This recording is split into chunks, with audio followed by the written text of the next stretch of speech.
The clouds have changed once again. I've already switched back to my 24 to 105 because there is this kind of this fall of clouds behind Christian right now that I want just to kind of lead into him. I've had him take off his jacket. We're kind of doing a high key kind of an image right here, and I think his jacket off, the white shirt against the clouds should look pretty interesting. We have RC coming in here pretty close. RC, I think full power is what I have you on right here. Okay, so full power so we can get the full brunt of the light coming out of there to be sure we have proper illumination on Christian. I'm going to ask RC to check the positioning of the light on his cheek again. I'm going to get pretty low because I want to lose the horizon line in the back. And I think I might even make it a horizontal photograph here to let those clouds just lead right into him. Now, if I do that, RC, I think I need to have you move back just a fraction. Yeah, perfect, because I want those clouds leading into him. I'm going pretty low here, chin down a fraction, looking, and then look over my head. Tilt your head back this way. There you go. Okay, RC, you got it. You might have had to rotate just slightly to your right, RC, since I rotated his head. Okay, good, good, good. Again. And I think this is looking pretty cool. What I'm going to do is I'm going to speed up the shutter speed to a 320th of a second. Now, I know native sync speed on this camera is a 250th of a second, but at 320th, what will happen is the shutter curtains will reveal only the top 2/3 of the CMOS sensor, keeping the flash from hitting the bottom third. You might think you'll have a black line going across the bottom. It's not true because I have all this ambient light that's going to fill that in. What I will see is a gradual fall off on my groom right here. So let's go ahead and we'll take that photograph. And the net effect is it's going to give me, since I'm using a faster shutter speed, it should darken the sky down for me just a bit. So let's take a couple images right here, see what we get. Looking pretty good. I'm even going to go up to a 400th of a second. I know I can get away with that. 400th of a second is going to leave about the top 60% of my viewfinder receiving the flash illumination.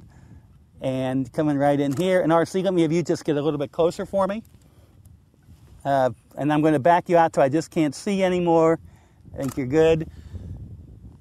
And it's kind of interesting, you can actually see the light fall off on his shirt right here at a 400th of a second. So that being said, I don't know if I'm liking that much light fall off. Let me have you back up just a little bit more, RC, if you don't mind. And I think what I'm going to do is I'm going to keep it at a 400th at f11, and let's just try it again here. There you go. And another thing I can do, since I'm kind of at the limit of my light right now with the light coming out of the umbrella, I'm going to ask RC to remove the umbrella and just go the raw light. So we'll lose the softening effect of the umbrella, but we'll get 2 more stops of light coming out of that unit. And we got sharper light. I think I'm going to turn on my on-camera flash again to kind of fill in just a little bit. Let's see what that looks like here. And I think that's looking pretty cool with the horizon line very low on the ground right here. The lines leading in from the top right just coming right in here to the left. I can even, since I'm at f16, I can darken that sky down even more if I have RC give me full power, which means that now I can take my aperture from f16 to f22, which should darken that sky down even more and maybe give me even a more dramatic result. So again, here we go. And whenever I'm shooting full power, I tend to forget that it takes about 3.5 seconds for that off-camera flash to recycle, but I'm just shooting away, so a couple of them we didn't get the flash sync on. But we've recycled again. Last one for good measure here. Looks great, Kristen. Good, good, good. And I think when we look at the image, I think we got a really cool image right here.